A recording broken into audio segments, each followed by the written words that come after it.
Hi friends, मैं आकांक्षा GK with आकांक्षा में आपका स्वागत करती हूँ। फ्रेंड्स, आज हम पढ़ने वाले हैं मुद्रास्फीति क्या है और मुद्रा अपस्फीति क्या है। जनरली नॉर्मली भी हमको ये बात को समझ में आना चाहिए। ये क्वेश्चन जो है आपका जो नॉर्मल हमारा अर्थव्यवस्था है उसको समझने के लिए सबसे महत्वपूर्ण क्वेश्चन है, क्योंकि मुद्रा के दाम बढ़ते हैं, कीमतें बढ़ती हैं, या फिर मुद्रा के दाम घटते हैं, कीमतें घटती हैं। तो ये मुद्रास्फीति और मुद्रा अपस्फीति को समझना बहुत ज़रूरी है, क्योंकि अभी जो स्थिति चल रही है कोरोना के बाद जो महंगाई बढ़ रही है, तो इस स्थिति में भी हमको ये क्वेश्चन बहुत इंपॉर्टेंट हो जाता है पूछने के लिए। आपको यहाँ पे क्या है, मैंने एक फ़्लो चार्ट द्वारा आपको समझाया है। तो इस टाइप का अगर फ़्लो चार्ट आप अगर एग्ज़ाम में यूज़ करते हैं तो आपको बहुत अच्छे मार्क्स मिलते हैं।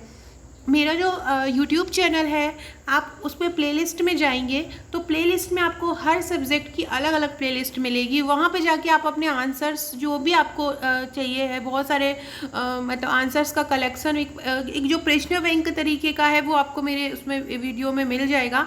तो आप बहुत सारे क्वेश्चंस का आंसर्स वहाँ पर देख सकते हैं। तो चलिए स्टार्ट करते हैं। आगे बढ़ने से पहले ये बता दूं आपको कि ये मेरे अर्थशास्त्र के नोट्स हैं। अर्थशास्त्र के नोट्स का जो आपका राष्ट्रीय आय वाला टॉपिक है उसमें आपको ये सब मिल जाएगा। राष्ट्रीय आय लेखांकन से संबंधित कितने प्रश्न बन सकते हैं वो मैं आपको कल एक वीडियो लाके बता दूंगी। तो चलिए स्टार्ट करते हैं। अगर आप हमारे नोट्स लेना चाहते हैं तो मुझे व्हाट्सअप कर सकते हैं, ये दिए नंबर पे। फर्स्ट पेपर से 6 पेपर तक आपको सभी नोट्स उपलब्ध हो जाएंगे। आप जो नया सिलेबस की उसके अकॉर्डिंग नोट्स आपको सॉफ्ट कॉपी में अब उपलब्ध नहीं है, उसके नोट्स आपको हार्ड कॉपी में मिलेंगे। आप भारत में कहीं भी रहते हैं, बाय कुरियर आपको ये पहुंच जाएगा। तो क्वेश्चन है मुद्रास्फीति और मुद्रा अपस्फीति क्या होते हैं। मुद्रा अपस्फीति को हम बोलते हैं मुद्रा संकुचन होना, मतलब मुद्रा संकुचित हो रही है, छोटी हो रही है। तो समझते हैं कि सबसे पहले हम मुद्रास्फीति देखते हैं। मुद्रास्फीति क्या है? तो मुद्रास्फीति वह स्थिति है जिसमें वस्तुओं के मूल्य बढ़ते हैं तथा मुद्रा का मूल्य गिरता है। अब जब वस्तुओं के मूल्य बढ़ेंगे तो लोग चीज़ों को कम खरीदेंगे, तो मुद्रा का मूल्य क्या हो जाएगा? गिर जाएगा। और वस्तुओं के मूल्य, जब हमारे पास मुद्रा कम होगी, जब सरकार के पास मुद्रा कम होगी, तो व्यापारियों के पास मुद्रा कम होगी, तो जनरल सी बात है वो क्या करेंगे? अब वस्तुओं का मूल्य को बढ़ा देंगे। तो मुद्रास्फीति वह स्थिति होती है जिसमें वस्तु का मूल्य बढ़ जाता है लेकिन मुद्रा का मूल्य गिर जाता है। अब हम देखते हैं कि ये स्थिति कब होती है भारत में, कि जब देश में वस्तुओं और सेवाओं के उत्पादन की तुलना में मुद्रा के प्रचलन में अपेक्षाकृत तीव्र वृद्धि होती है। अभी देखना, आप कोरोना के समय में ना तो वस्तुओं बन रही थी, ना सेवाओं उतनी अच्छी तरह उपलब्ध हो पा रही थी, लेकिन मुद्रा तो जैसा है वैसा ही थी। तो लोगों ने चीज़ें तो नहीं खरीदी थी लेकिन मुद्रा अपनी जगह पे स्टेबल थी, तो मुद्रा का जो मूल्य था वही रहा था। तो ऐसी स्थिति में मुद्रास्फीति उत्पन्न होती है। मुद्रास्फीति के 2 रूप होते हैं। ये क्वेश्चन आपका 3 मार्कर में पूछ सकते हैं कि मुद्रास्फीति के कितने रूप होते हैं। तो मुद्रास्फीति के 2 रूप होते हैं।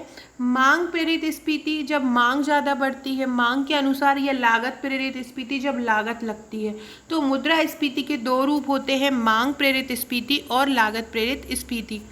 अब देखिए, जैसे कि ये वस्तु है, अब इस मुद्रा की मात्रा बढ़ रही है, मतलब रुपये की मात्रा बढ़ रही है। अब ये दोनों एक दूसरे के विलोम हैं। वस्तु की मात्रा बढ़ती है तो मूल्य की मात्रा जो है वो घट जाती है, मूल्य की मात्रा बढ़ती है तो रुपये की मात्रा, जो वस्तु की मात्रा है वो घट जाती है। तो इस प्रकार से हम ये फ्लो डायग्राम द्वारा समझ सकते हैं कि किस तरीके से अगर वस्तु की मात्रा घटती है तो रुपये की मात्रा क्या हो जाती है?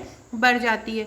इसको मतलब मुद्रा का फैलाव बराबर कीमतों में तेजी। अगर मुद्रा का फैलाव हो रहा है मतलब कीमत में तेजी हो रही है, वस्तु की कीमत वस्तु की जो मात्रा है वो कम हो रही। कोई भी चीज़ हो, जैसे कि प्याज का एक एग्जाम्पल ले लें। हमारे देश में प्याज कभी जब बारिश के चलते या भंडारण के चलते शॉर्टेज हो जाती है, तो शॉर्टेज जब प्याज हो जाती है तो उसका रेट एकदम से बहुत हाई हो जाता है। ऐसे टमाटर सब्जी के अकॉर्डिंग देख लें, आप लोगों ने सभी ने सब्जियां तो ली होंगी, तो एकदम से उनमें उछाल आ जाता है। तो उछाल आने का कारण क्या होता है? क्यों उनकी कीमत बढ़ जाती है? क्योंकि उनकी जो अमाउंट है, जो उनकी क्वांटिटी है वो कम हो जाती है।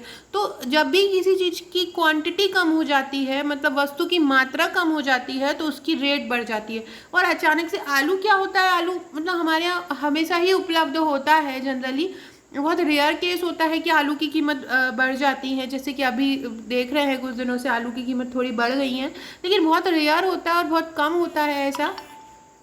आलू की जो कीमत होती है वो हमेशा नॉर्मली रहती है, क्योंकि आलू हमारे देश में पर्याप्त मात्रा में उपलब्ध है। अब जब आलू हमारे देश में पर्याप्त मात्रा में उपलब्ध है तो उसकी जो कीमत होती है वो एक स्टेबल रहती है। तो मुद्रा का फैलाव बराबर क्या हो जाता है, कीमतों में तेजी। अब हम मुद्रास्फीति की माप कैसे करेंगे, सामान्य कीमत निर्देशांकों द्वारा कीमत निर्देशांक वस्तुओं के औसत मूल्यों में होने वाले परिवर्तन की माप करते हैं। सामान्य कीमत निर्देशांकों द्वारा वस्तुओं के औसत मूल्यों में होने वाले परिवर्तन की हम माप करते हैं। मुद्रा के मूल्य तथा मुद्रास्फीति के बीच विपरीत संबंध पाया जाता है। देखिए जैसे कि ये बढ़ रही है, ये वस्तु की मात्रा बढ़ रही है, ये जो वस्तु की मात्रा ये घट रही है और मुद्रास्फीति बढ़ रही है। तो मुद्रा के मूल्य तथा मुद्रास्फीति के बीच विपरीत संबंध पाया जाता है। तो इस प्रकार से फ्रेंड हमने ये अपना मुद्रास्फीति समझा। अब हम पढ़ते हैं मुद्रा अविस्फीति। मुद्रा अविस्फीति को हम बोलते हैं मुद्रा संकुचन। मुद्रा कुंचित हो रही है, संकुचित हो रही है, कम हो रही है। तो प्रोफेसर काउथर जो एक अर्थशास्त्री थे, उनके अनुसार मुद्रा अपस्फीति वह स्थिति है जिसमें मुद्रा का मूल्य बढ़ता है तथा वस्तुओं और सेवाओं की कीमत कम होने लगती है। मुद्रा का मूल्य बढ़ रहा है तथा वस्तु और सेवाओं की कीमत क्या हो जा रही है, कम हो जा रही है। इसके कारण क्या होते हैं मुद्रास्फीति के, जब सरकार में देश में प्रचलित मुद्रा की मात्रा को कम कर देती है, जब सरकार लोगों पर भारी कर लगा देती है, जब केंद्रीय बैंक खुले बाजार में प्रतिभूतियों को बेच देते हैं, जब केंद्रीय बैंक दर में वृद्धि करता है तो मुद्रा की कीमत क्या होती है, बढ़ जाती है। और जब देश में अति उत्पादन की समस्या पैदा होती है तब भी जब अति उत्पादन होगा तो मैंने पहले ही बताया है कि उसका दाम जो है वो गिर जाएगा। तो ये मुद्रा अविस्फीति के कारण है। इस प्रकार से मुद्रा जब अविस्फीति होती है मतलब गिर रही है मुद्रा, तो इस प्रकार का चार्ट हम बना लेंगे, इस प्रकार के फ्लो चार्ट के। ये अकेले इस क्वेश्चन में नहीं है, कोई भी चीज़ आप कोई कैलकुलेशन वाला क्वेश्चन कर रहे हैं अर्थशास्त्र में या अपना ज्योग्राफी में भी कर रहे हैं तो क्या होता है, कोई चीज़ बढ़ रही घट रही है तो आप इस प्रकार के चार्ट से द्वारा समझा सकते हैं। सपोज कीजिए कि कोई मिट्टी है, मिट्टी का आप प्रतिशत बता रहे हैं, अलग अलग मिट्टी का या जलोढ़ मिट्टी का या काली मिट्टी का, तो आप बता सकते हैं कि हमारे मध्य प्रदेश में इसका क्या रैंक है या भारत में इसका किस प्रकार से रैंक है। तो आप इस प्रकार से चार्ट द्वारा इसको बता सकते हैं। तो अब हमने क्या करा, मुद्रास्फीति पढ़ी, मुद्रा अविस्फीति पढ़ी। तो ये क्वेश्चन बहुत इंपॉर्टेंट है, आप इस प्रकार से चार्ट द्वारा इनको बनाइएगा। ये आपके लिए बहुत मतलब इम्पॉर्टेंट इसलिए है कि इस प्रकार के क्वेश्चन इस बार आने के बहुत ज़्यादा चांसेस हैं।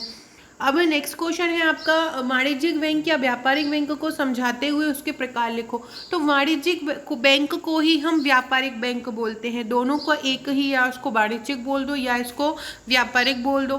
तो ऐसे बैंक जो धन जमा करने, व्यवसाय के लिए ऋण देने जैसी सुविधाएं प्रदान करते हैं। नॉर्मली हम लोग बैंक जाते हैं, बैंक से हम लोन लेते हैं, बैंक में हम पैसे जमा करते हैं, तो ये सभी काम किसकी, बैंक हमें ब्याज देता है, तो ये सभी एक वाणिज्य के तहत होता है, एक व्यापार के तहत होता है, इसलिए इनको व्यापारिक बैंक बोलते हैं।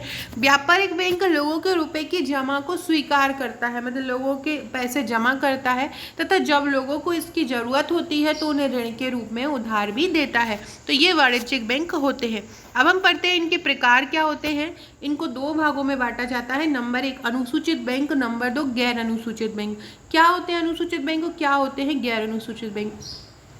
आरबीआई ने अपनी कुछ श्रेणियां बनाई हैं। तो अनुसूचित बैंक जो है वो दूसरी श्रेणी में आते हैं, तो जिनका नाम रिजर्व बैंक 1934 अधिनियम की, यहाँ पे अधिनियम कर लीजिएगा, जिनका नाम रिजर्व बैंक अधिनियम 1934 की दूसरी अनुसूची में शामिल होता है।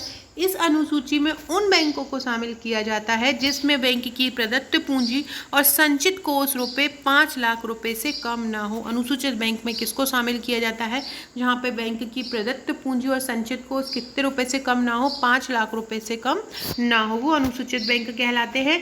गैर अनुसूचित बैंक किसे बोलते हैं, गैर अनुसूचित बैंक उनको बोलते हैं इन बैंकों की अधिकृत पूंजी एवं रिजर्व कोष मिलाकर 5 लाख रुपए से कम होता है। यहाँ पे 5 5 लाख मतलब होना ही चाहिए अनुसूचित बैंक में, और गैर अनुसूचित बैंक में कोई ज़रूरी नहीं है कि 5 लाख रुपए हो, 5 लाख रुपए से कम भी चल सकता है। इनको आरबीआई ने अपने दूसरी श्रेणी में नहीं रखा गया है। आप लोगों को बस इतना ध्यान रखना है कि व्यापारिक बैंक 2 प्रकार के होते हैं, अनुसूचित और गैर अनुसूचित। अनुसूचित को दूसरी श्रेणी में रखा गया है, गैर अनुसूचित बैंक को दूसरी श्रेणी में नहीं रखा गया है। ये आपका 3 नंबर में भी दोनों बैंक के बारे में पूछा जा सकता है। तो फ्रेंड ये था हमारे आज के 2 महत्वपूर्ण क्वेश्चन। ये हमारा मेंस का पूरा पैकेज है। ये आपको 23 फाइल्स मिलेंगी, 1 से लेके 6 पेपर तक का आपको ये मिलेगा। निबंध वाले पेपर में आपको सभी करंट टॉपिक इंक्लूड रहेंगे, करंट के जो टॉपिक रहेंगे वो भी रहेंगे। इसके अलावा मैं और भी एक ग्रुप बना रखा है निबंध का, हर सब्जेक्ट का एक ग्रुप बना रखा है, वहाँ भी मैं टॉपिक देती रहती हूँ, वहाँ भी मैं आंसर्स देती रहती हूँ, अलग अलग टॉपिक वाइज क्वेश्चन बना के देती रहती हूँ, ताकि आप लोगों का एग्जाम तक बहुत सारे आंसर्स का एक कलेक्शन बन जाए।